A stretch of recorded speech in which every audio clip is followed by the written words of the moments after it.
to be ethical in business dealings with you or in any other dealings with you, they're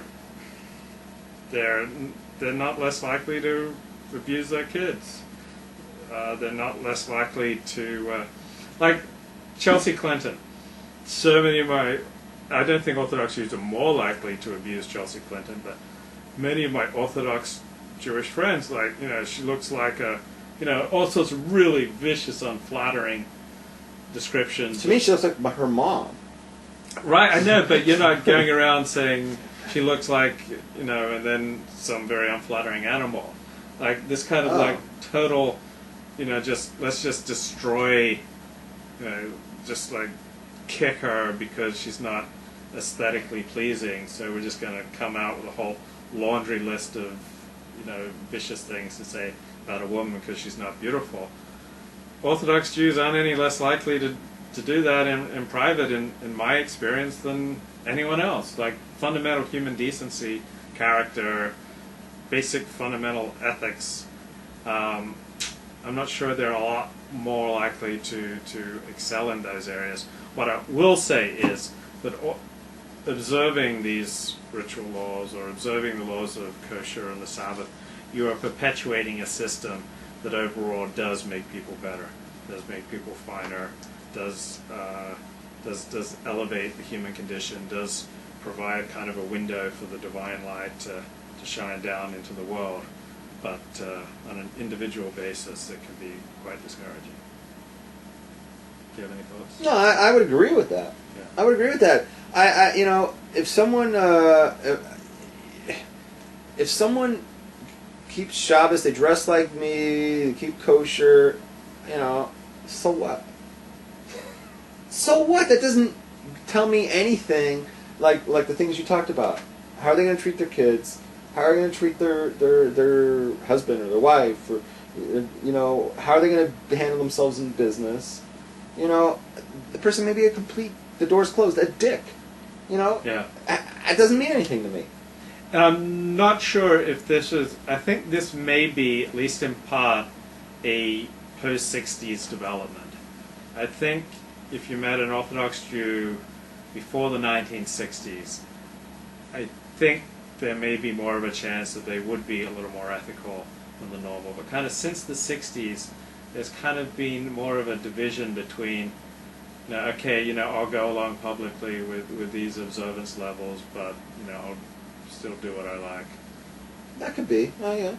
I feel like there's kind of been a corruption of the soul in a general American life, and this has pervaded Orthodox Judaism as well since the 1960s. I'll do my own thing. Publicly I'll subscribe to the mitzvahs, but when I can get away with something, hey, I'll do what I want.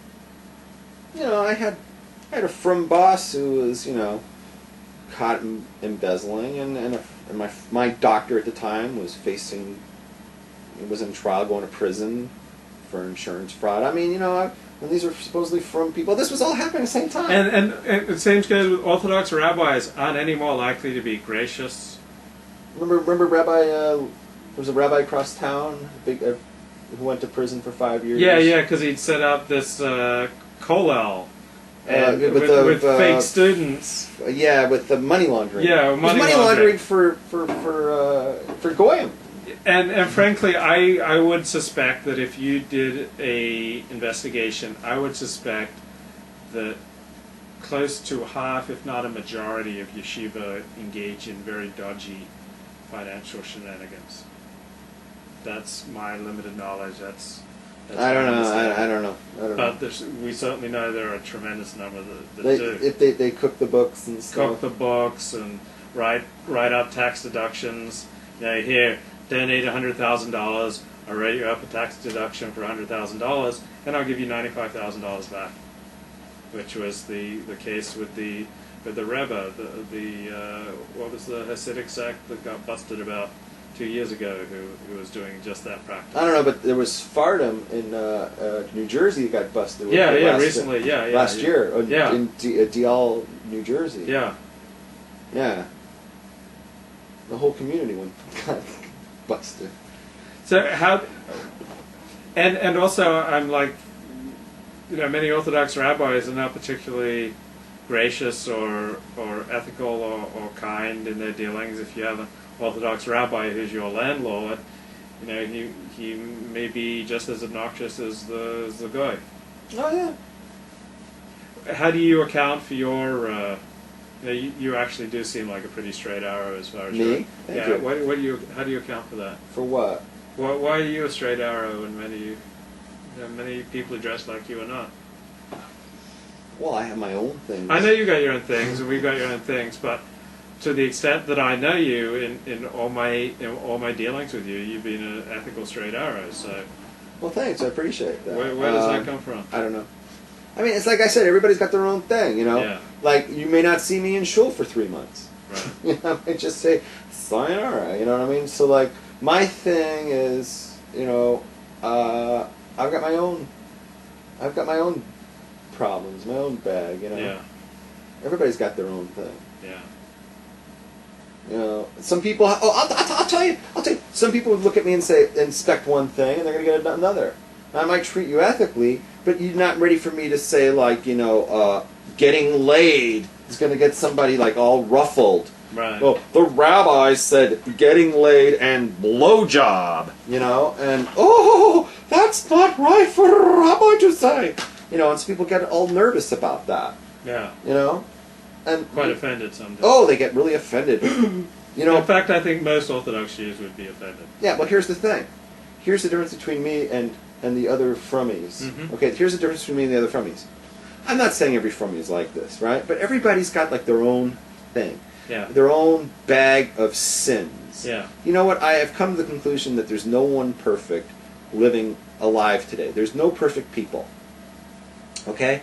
Every one of us is imperfect, and every one of us sins. And we all do things that we're not proud of. Yeah. Can I say that? Yeah. We all do things that I'm sure God is not too happy about. And the difference between what you may be sensing is the difference between me and the stereotypical frummie is they hide their shit under, they sweep it under the carpet and they don't want anybody to see it. Me, I'm just out front with it. I'll just say, like, shit, motherfucker. You know what I'm saying? And you're not going to hear that from another frummie, right? But their sins, they give you the impression that they're not sinning, see? Right. And then you wait until, like, the big news comes out, right? And they plotted to kill their brother. Or, I think there's something else going on in here. I think most of the difference between you, me, and most Orthodox Jews is that most Orthodox Jews are married, tightly connected with a family, a particular shul, and a particular community. So if you were married with kids who were in yeshiva around town, you couldn't say many of the things that you say on here because you have obligations to your kids not to create surahs for them. That's a good point. And so when you're married, it's not just about you anymore. It's like, even if you think saying a truth is the right thing to do, you can't say that truth at the expense of your spouse. Like, let's say that you saying a truth about, like, how much you love blowjob movies. Let's say it's true.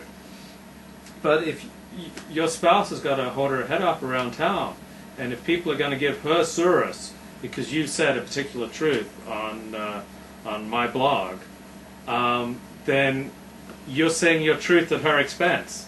And she's not going to like it. The marriage isn't going to last if you do a lot of things like that, or you're being like a truth teller at her expense. Right. Like, it's like you and I, we're not married.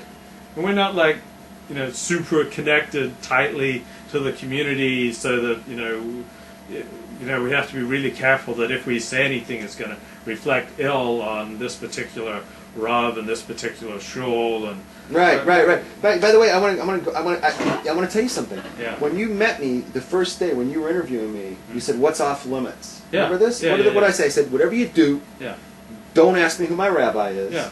Don't ask me who gave me smicha. Yeah. Don't ask me what yeshivas I went to." Yeah. Why is that? Because I don't want to drag these people into the mud with me. You know what? They don't need your surahs. Yeah, they don't need to be dragged into the mud with me. And a lot of You've people got problems, I got problems, but we don't want to burden people who've been good to us. Yeah, because or even not even good this to us. is never going to reflect